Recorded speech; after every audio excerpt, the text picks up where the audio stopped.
Hi, I'm Rebecca from accentschool.com. Today we're going to be talking about intonation and why it matters as far as accent reduction and pronunciation go. Whenever I start to talk about intonation, people line up and ask me, but what about sounds? Aren't sounds more important than intonation? Yes, sounds are important.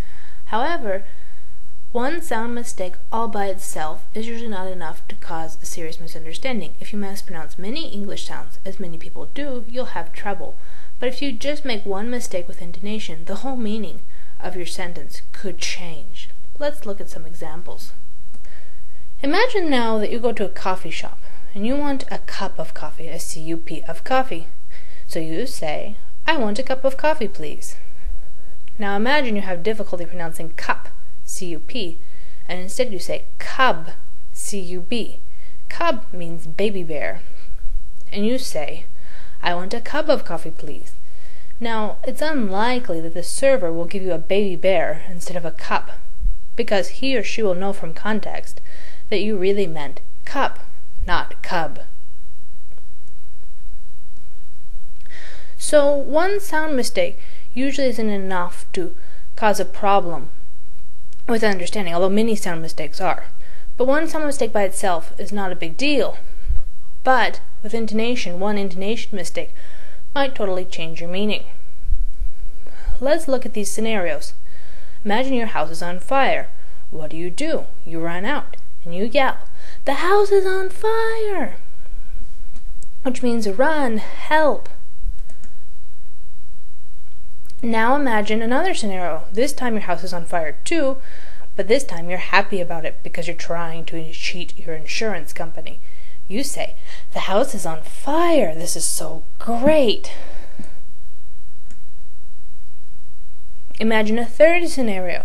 Your house is on fire yet again.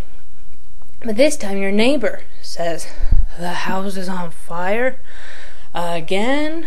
Please stop with the chemistry experiments. Enough is enough."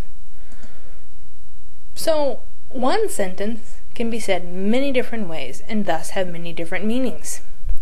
This might seem obvious, but it's really not, because intonation varies from language to language. So the intonation pattern that has one meaning in your language might have another meaning in my language. So your friendly intonation pattern might sound like a hostile intonation pattern to me. Let's look at some examples.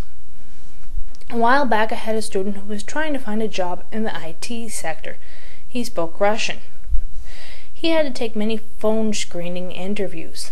Here are some sentences that he would say. Let's look on the left at the correct way to say them.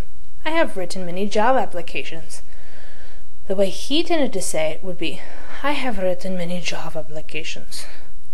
Correct way for the second one, "I can come for an interview on Thursday." Incorrect way, "I can come for an interview on Thursday."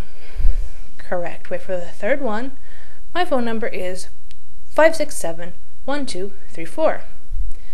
Incorrect way, "My phone number is 567-1234. Now, what he was doing, he was taking his native language's intonation pattern, namely Russian, and applying it to English.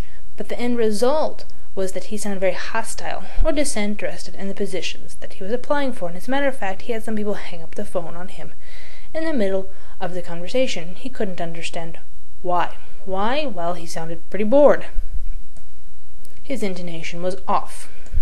So you might be wondering, how is my English intonation? What can I do about it? I suggest that you visit our website, www.accentschool.com, where you can learn more about English pronunciation by using our free software, scheduling a free live consultation with a linguist, or using our forums and posting questions. Thank you for watching, and good luck.